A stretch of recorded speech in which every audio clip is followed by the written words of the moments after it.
All right, ladies and gentlemen, you are locked on Falcons. I'm your host, Aaron Freeman. And today we are talking about the Falcons' playoff potential, which Falcon players I put on my Pro Bowl ballot, as well as answering a couple of your listener questions. You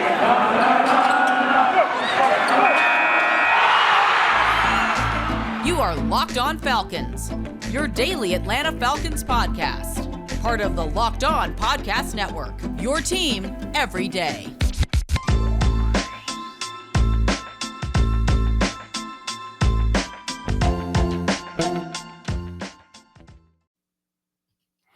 So, guys, you know me, I'm Aaron Freeman, been covering the Falcons for many years, formerly at falcfans.com, RIP, still going strong on Twitter at falcfans, writing weekly content at the Falcoholic, the SB Nation website for the Atlanta Falcons, and of course, the host of this illustrious Locked On Falcons podcast, your daily Atlanta Falcons podcast, right here on the Locked On Podcast Network, your team every day. And today's episode of Locked On Falcons is brought to you by On Location, the official hospitality partner of the NFL. It's the only place to score a once-in-a-lifetime Super Bowl ticket and experience package. Visit onlocationexp.com/Super Bowl or /SB56 for more information, or search Super Bowl On Location.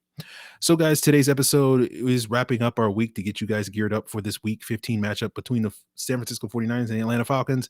And today we'll be talking mostly about the potential matchup and whether or not the Falcons can really solidify their playoff hopes with a win this week and what sort of the expectations are going to this game. Then we'll move to talk about the Falcon Pro Bowlers that I put on my ballot of 106 players, with the final day of Pro Bowl voting happening on Thursday, yesterday, as most of you are listening to this.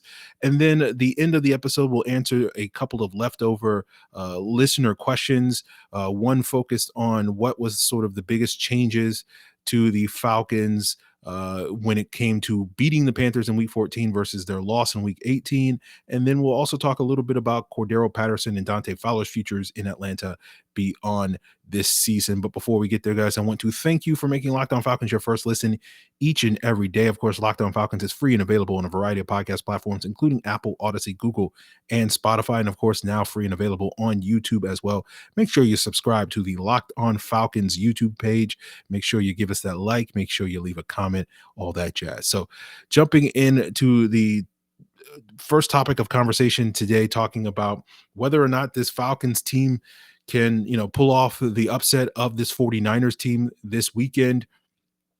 And, this is kind of a potential season defining type of performance. I don't want to necessarily boil down their season to this one game. I don't think that's necessarily fair, but this is a golden opportunity for Arthur Smith to have a real statement win, getting an upset over this 49ers team, and that leading the Falcons to really enhancing their playoff potential. If you look at various websites like 538, the Falcons, I think, are currently at 12% possibility of making the postseason.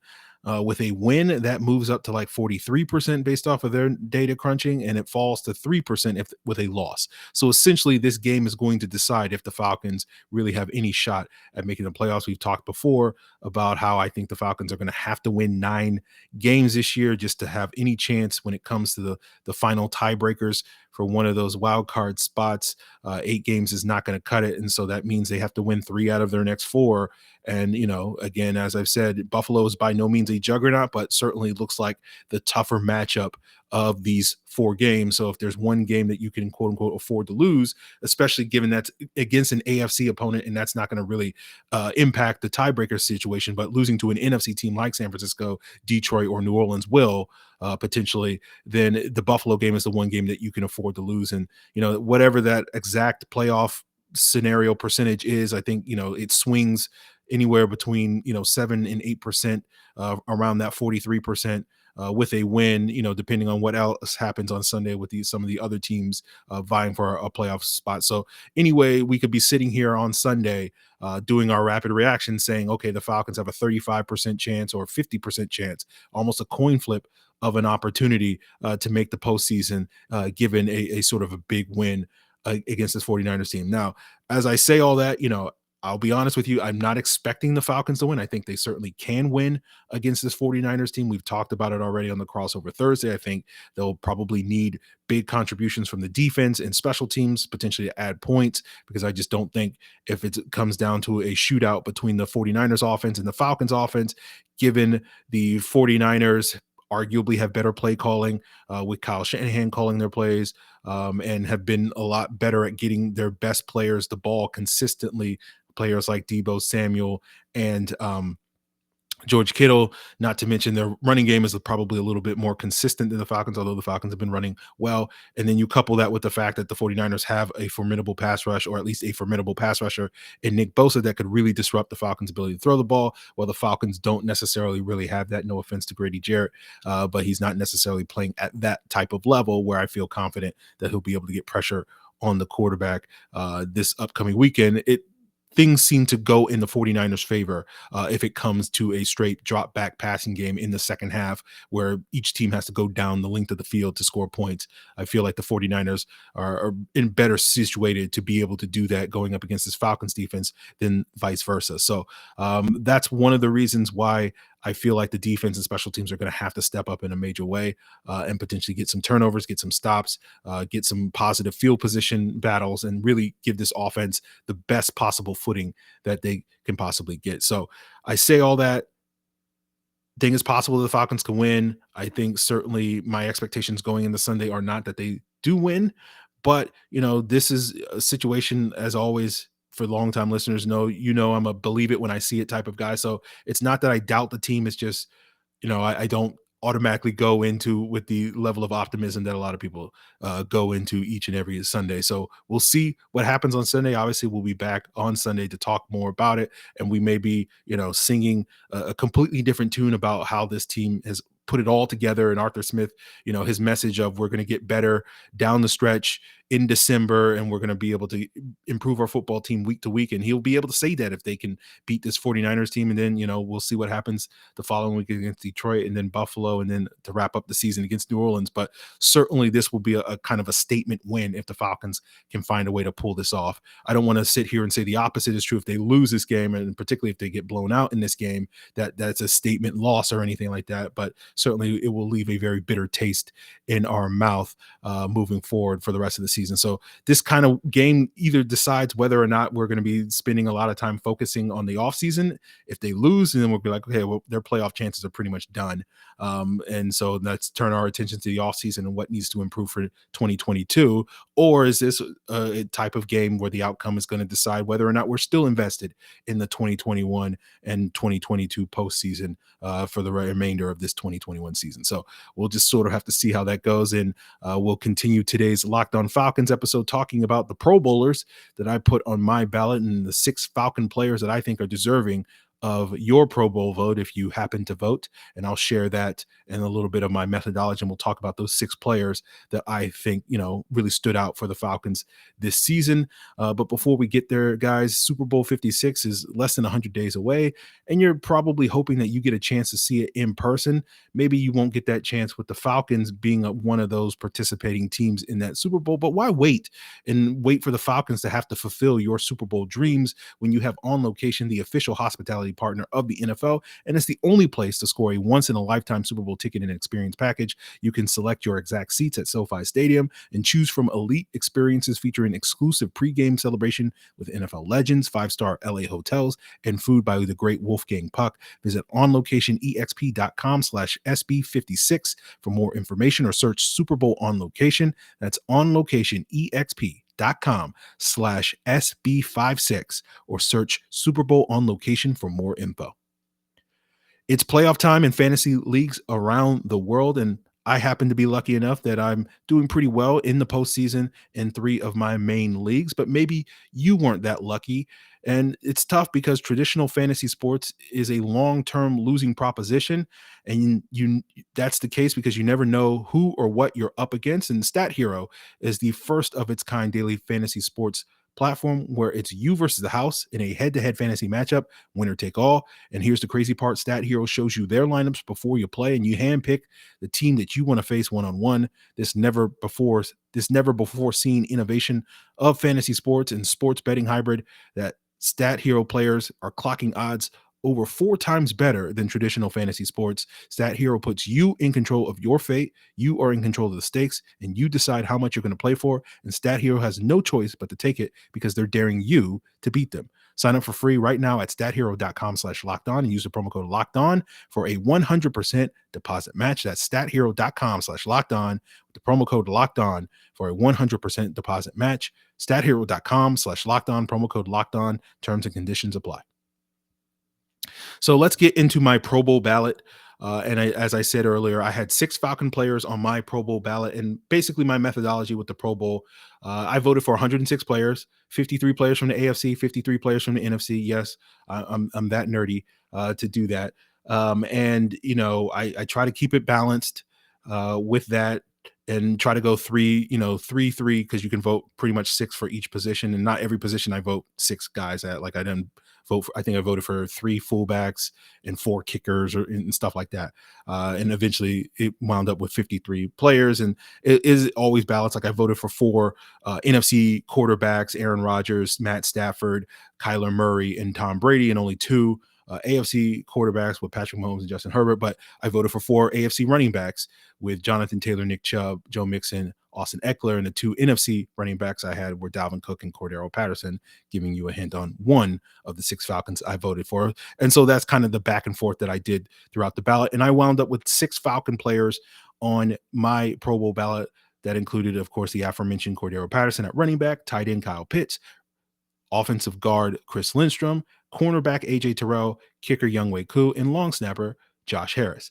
Now, going in reverse order on why I picked each of those guys, Josh Harris, I simply picked Josh Harris because he's the highest graded player according to Pro Football Focus that is a long snapper. So I'm like, that's good enough for me. I don't need to do any further research. Josh Harris has been old reliable basically since his rookie season back in 2012 as a long snapper, and I hope the Falcons have plans to continue retaining him in the future because he's been so valuable to this team in that all-important long snapping position. Because Lord knows, you can survive with bad play at every other position, but if you have a bad long snapper, it will break your football team.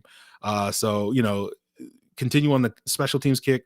Younghoe Koo's been one of the better kickers in the NFC, one of the higher graded kickers in the NFC, in large part due to those clutch kicks. He's not scoring as many points this year as he did a year ago. I think we wound up being tied for the lead in points scored. Some of that is owed to the fact that the Falcons offense isn't as efficient moving the ball down the field. Some of that's owed to the fact that the Falcons offense is a little bit more efficient in the red zone. So Younghoe Koo is needing to be kicked less when the Falcons get inside the 20. So he's been lights out this year, and he was certainly one of the 4 kickers I voted for. AJ Terrell, everybody knows that AJ Terrell's played lights out this year. He's PFF's highest graded cornerback in the league currently, been playing outstanding, locking his side of the field, whether it's man coverage, whether it's zone coverage, making plays on the ball, being a force in run support. He's checking every single box that you want him to check as a cornerback. The only knock on AJ Terrell is he isn't being asked to be this sort of shadow elite corner. And he doesn't need to be in order to be one of the best cornerbacks in the NFL. So it's a no-brainer approach. We'll obviously continue to highlight AJ Terrell's performances, but we certainly have gotten used to him being, probably the best player on the Falcons roster this season. And certainly when we get to my year-end awards at the end of the season, I think he's a very strong bet to be my overall most valuable player for the Falcons roster this season.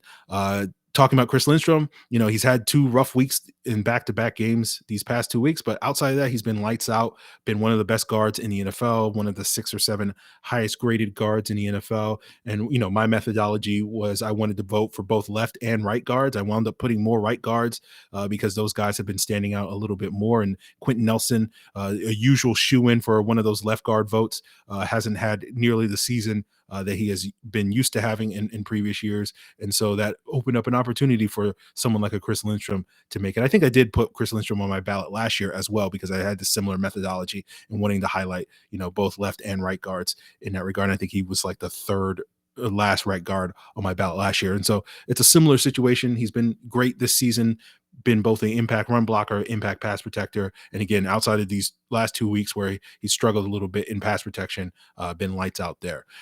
Tight end Kyle Pitts. Now, we spend a lot of time on this podcast talking about what Kyle Pitts isn't. That's not necessarily fair to Kyle Pitts because he's been asked to fill big shoes of Julio Jones, and that's been a talking point really since June when the Falcons decided to trade Julio Jones. When Julio Jones was on the roster, the Falcons could get whatever they got from Kyle Pitts and it would be the cherry on top. And without Julio Jones on the roster, they basically needed Kyle Pitts to be that sort of security blanket for Matt Ryan. He hasn't necessarily been that, but that doesn't mean that Kyle Pitts hasn't been one of the best tight ends in the league. He was one of the 6 I voted for. In the NFC, I had George Kittle, Pitts, and Dallas Goedert. AFC, I had Darren Waller, Travis Kelce, and Mark Andrews. I did not vote for Gronk just because I wanted to honor a guy like Dallas Goedert and some of these other guys that are actually like one of the go-to targets in their passing attack. Gronk is basically the 4th weapon in the Tampa Bay attack, and he's had a great year, all that sort of stuff. But Tampa Bay is so loaded that it just doesn't feel fair to continue to put all these players in. And even though you can argue that Gronk has had a better year than some of those other tight ends that I have voted for, I just wanted to honor the fact that, those guys are like either the top or number 2 weapon in their passing attack. And meanwhile, Gronk is just coasting along behind Mike Evans, Chris Godwin, and even Leonard Fournette of all people in terms of catches and targets. So Kyle Pitts has been, very good this year, but because of that sort of Julio Jones size hole, that's where we look at him with any sort of negativity, which is, again, not fair to him. He's been outstanding this year and one of the best tight ends in the NFL, one of the 6 or 7 best tight ends in the NFL. And so basically the only knock on him is, he's not a first ballot Hall of Famer right out of the gates coming into his NFL career, which we knew he wasn't going to be. So it's not even a fair criticism of him is the point I'm trying to get across. But I want to acknowledge that because we do spend probably too much time on Locked On Falcons talking about his shortcomings because he's being measured to an impossible, measuring stick that he has to live up to. So I want you to keep that in mind next time you hear me say something along the lines of, Kyle Pitts isn't this or Kyle Pitts isn't that. I think he's well on his path to being exactly that player, and we'll just sort of see how that goes for him. And of course, Cordarrelle Patterson, I think when I was voting for these running backs, there were like 5 guys that were clearly at the top, and that was Cook and Taylor and Chubb and Mixon and Eckler. And then you could probably get like 5 guys that you could make an argument to fill that 6th spot. For me, it was Patterson, partially because he plays for the Falcons, partially because he's been such a high impact pass catcher, partially because he scored so many touchdowns, all these various things. So I wanted to honor that and wanted to get a second NFC player, and it was hard to come up with a better option for that spot, beyond Cordarrelle Patterson. He's been, outstanding, one of the go-to playmakers in this Falcons offense, and, this sort of versatile weapon. We talked about it earlier this week, how his yards per route run is one of the highest that we've seen at that running back position over the last, 4 or 5 years. And so, I think it certainly is deserving of being in the Pro Bowl this season. A player that you could have voted for, I thought about voting with Tony Pollard. I put Tony Pollard on my ballot as a return specialist. So that also made that, choice a little bit easier for me to go with Patterson there to break that sort of tie. So that's my Pro Bowl ballot, guys. I'm sure some of you are interested in all the other players I voted for, but we're not going to waste your time doing that. So, if you want me to tweet it out or something like that, I can tweet it to you, but it's not that important. But we'll move on and answer some listener questions that we have left over from last week. So we'll get into that. That includes what changed the most in this Week 14 win over the Panthers from their Week 8 loss to the Panthers, as well as talking about Cordarrelle Patterson and Dante Fowler's futures in Atlanta beyond this season. But before we get there, guys, I want to thank you for making Locked On Falcons your first listen each and every day. Of course, Locked On Falcons is free and available on a variety of podcast platforms, but I also have recommendations for some second listens that you can check out around the Locked On Podcast Network, including the Locked On Braves, Locked On Hawks, and Locked On Bulldogs podcast. You can find them all on the same platforms. You can find Locked On Falcons, including Apple, Odyssey, Google, Spotify, and Locked On Braves and Locked On Bulldogs are also free and available on YouTube. So make sure you go subscribe to those channels as well. So it is the holiday season. BetOnline has had you covered all season long and continues to have you covered with more odds, props, and lines than ever before as we march towards the NFL and college football playoffs. BetOnline remains your number one spot for all the sports action this season, from playoff football to regular season basketball and hockey to boxing, UFC, all the way to your favorite Vegas casino games. BetOnline remains the fastest and easiest way to bet on all your favorite sports.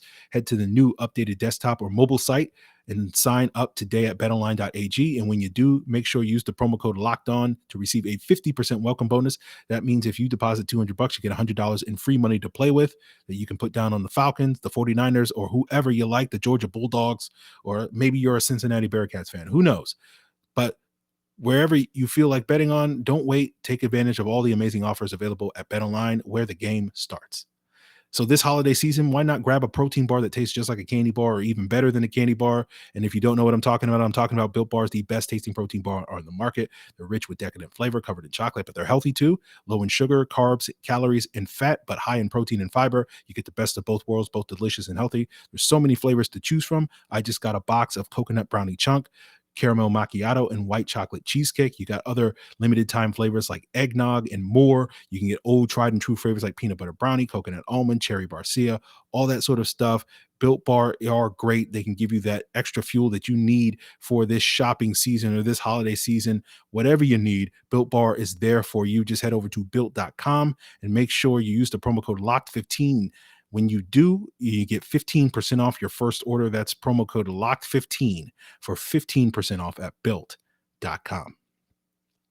So our first listener question comes from Mantis Toboggan MD at Sebastian's Dad 19. He asks, what was the biggest difference you've seen from last Panthers game to this one? Execution, better play calling. Also, Dante Fowler had a fairly productive game, and what's your evaluation on him this year? Do we finally have an identity? And if so, is it establishing the run? If so, how does explosive plays play into a run-oriented team, more shot plays, more play action rollouts, etc.? So I think, if you look at the two biggest factors on offense that improved from week 8 to week 14, I think the Falcons obviously were able to establish the run, as you say, and run the football much better.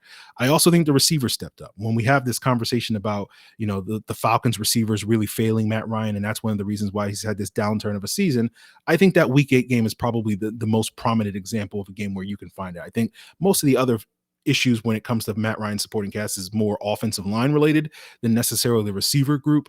But I think that week 8 game, in large part due to the fact that they did not have Calvin Ridley, and he was sort of a late scratch to that game, not pointing any fingers at that. But, I think the Falcons, expected Calvin Ridley to play on Sunday, and then when he didn't play, they had a difficult time adjusting, and the receivers certainly didn't step up in that game. So I think those are probably the two biggest factors. I think you could also say Matt Ryan probably was a little bit better dealing with the pressure that Carolina brought in this game than he was in that previous game. I think that week 8 game, as I recall, was probably one of the weaker games that Matt Ryan had when it came to dealing with pressure outside of the first couple of weeks of the season.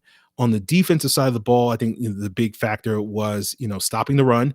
The Falcons did a much better job handling the mobility of the quarterback in this game against Cam Newton than they did against Sam Darnold. Every time seemingly Sam Darnold tucked it and ran, it really broke the back of the Falcons defense in that week 8 game. And while Cam Newton did have some success running the football in this week 14 game, it didn't feel like that was something that was killing the Falcons in the same way. But probably the biggest factor, overall, whether we're talking about offense or defense, was the ability for the Falcons to create turnovers. They had 3 takeaways in this game, plus 2 turnovers on downs, which you can technically count as a turnover, and that led to about 13 points in this week 14 game. When you compare that to the week 8 game, where the Falcons did force a fumble on the opening snap of that game, but they only turned that into 3 points and did really nothing else the remainder of the game. In that game, the Falcons themselves turned the ball over twice and also missed a field goal. So, it's turnovers, it's the ability to finish drives. These are the things that really ultimately decide the fate of games, red zone efficiency, all these various things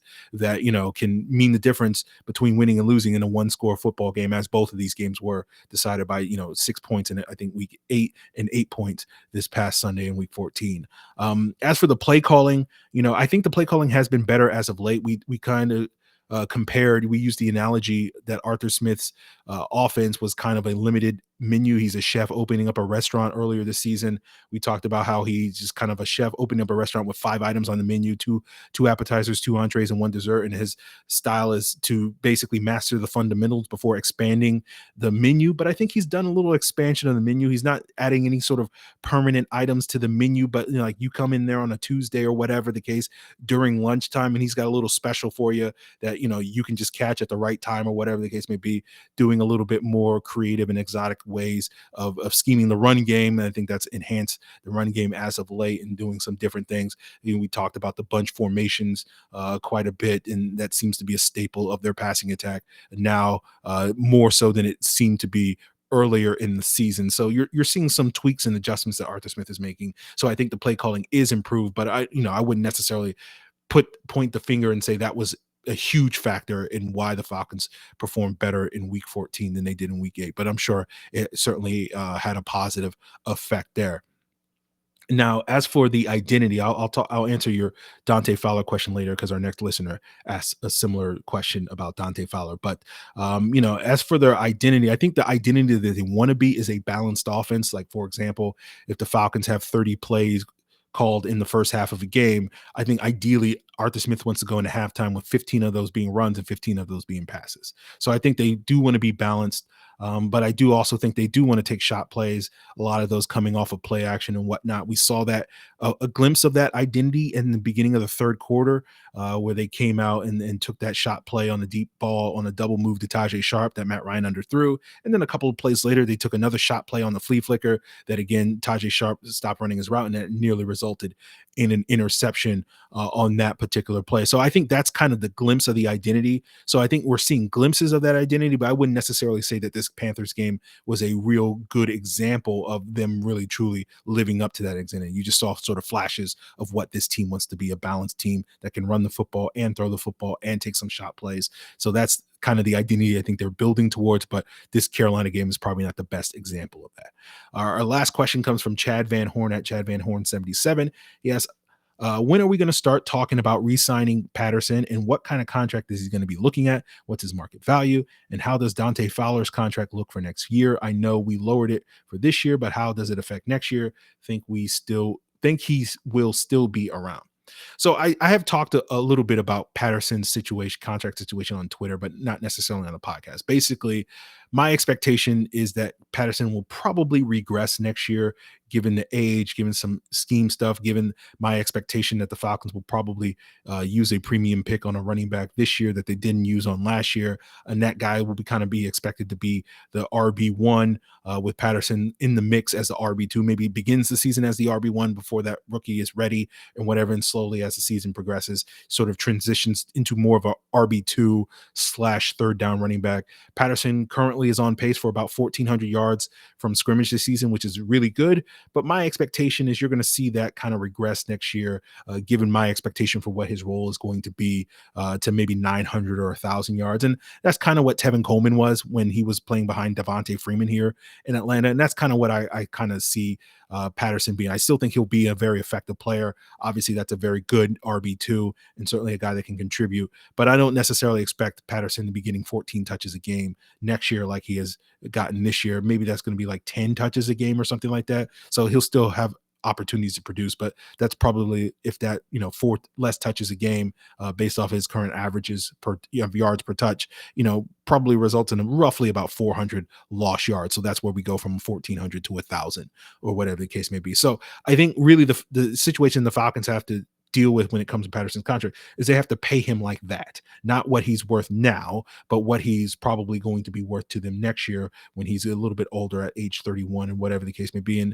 And certainly, father time is undefeated, as they say. And so you don't necessarily want to basically pay Cordarrelle Patterson like the example I think of is Roddy White, right? Where the Falcons kind of paid Roddy at the end of his career for years of good service, but not for what he was going to give them for the remainder of his career. You can make an argument that this was the problem with the Julio Jones contract, that the Falcons paid Julio for, what he had been, not what he was going to be. And I think one smart way for the Terry Fontenot to distinguish himself from the previous regime is to pay players like what he thinks they're going to be, not what they have been. So I say that to put, financial numbers around what I'm talking about. Like Patterson makes $3 million this year. He's well worth more than that. Let's say he's worth $8 million, which would make him one of the, more valuable running backs in the NFL.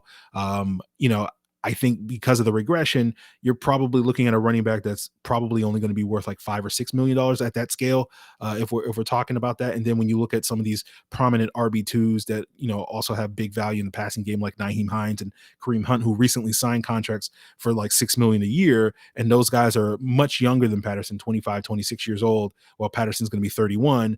I feel like if you're going to pay $6 million for Patterson, that's too much at his age. So I think ideally you're really paying four, five, maybe $1 million a year on a short term deal that gives you some flexibility. That in case Patterson's regression is bigger than what I'm expecting it to be, and he looks more like the player he was in Chicago next year than he did, Tevin Coleman or J.D. McKissick, another comparable player, or 2/3 of what he was this year, then you have the flexibility to potentially get out of that contract. So you're not on the hook for like, six, seven, $8 million to a 32-year-old running back that's on the decline or whatever the case may be. So like we could see a scenario where the Falcons sign Patterson to like a 3-year, $18 million a year contract. And it's like, oh, he's making $6 million a year. But really the way it's structured is it's like a 2-year, $10 million contract or something like that, or whatever the case, or really like a 1-year, I don't know if you factor in bonus, like $7 or $8 million contract, or something like that.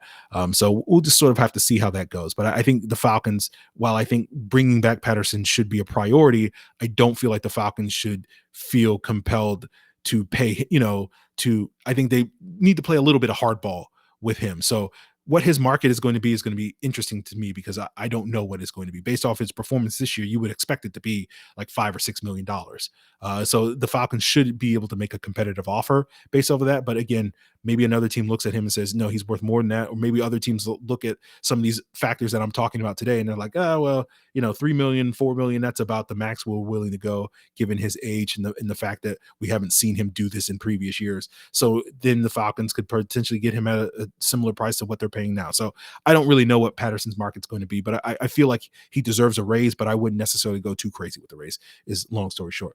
As for Dante Fowler, the restructure that the Falcons did basically makes his contract void after the season, so he'll be a free agent, but he'll still be on the hooks for about $4.7 million, a little shy of $5 million in dead money next year. And so I don't really see any reason for the Falcons to bring Dante Fowler back, because unless he's going to play for basically the veteran minimum, they're already paying him basically $5 million. And I think paying Dante Fowler more than like $6 million would be too much given his production. I think Fowler has stepped up this year and certainly been a more impactful player and pass rusher this season than he was a year ago, but I still wouldn't necessarily go as far to say that he's been an impactful pass rusher.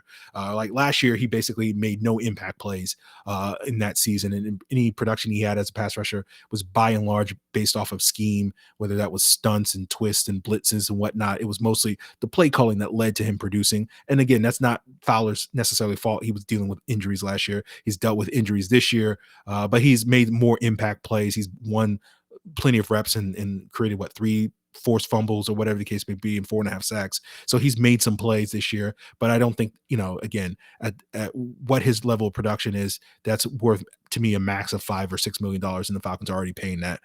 So I think you can get similar production or better production from players that are probably going to be cheaper on the open market than what you're currently set to face Fowler. And again, we're only talking about that if he signs a veteran minimum contract, which he's probably not going to do. So I expect Fowler to walk. I do respect Fowler for stepping up this year, but certainly I don't think he's played at a high enough level for me to really consider him coming back, unless he can really tear it up over these last 4 games and start giving you a little bit more than like 1 or 2 pressures a game, which has been the case for him this year when he's been healthy.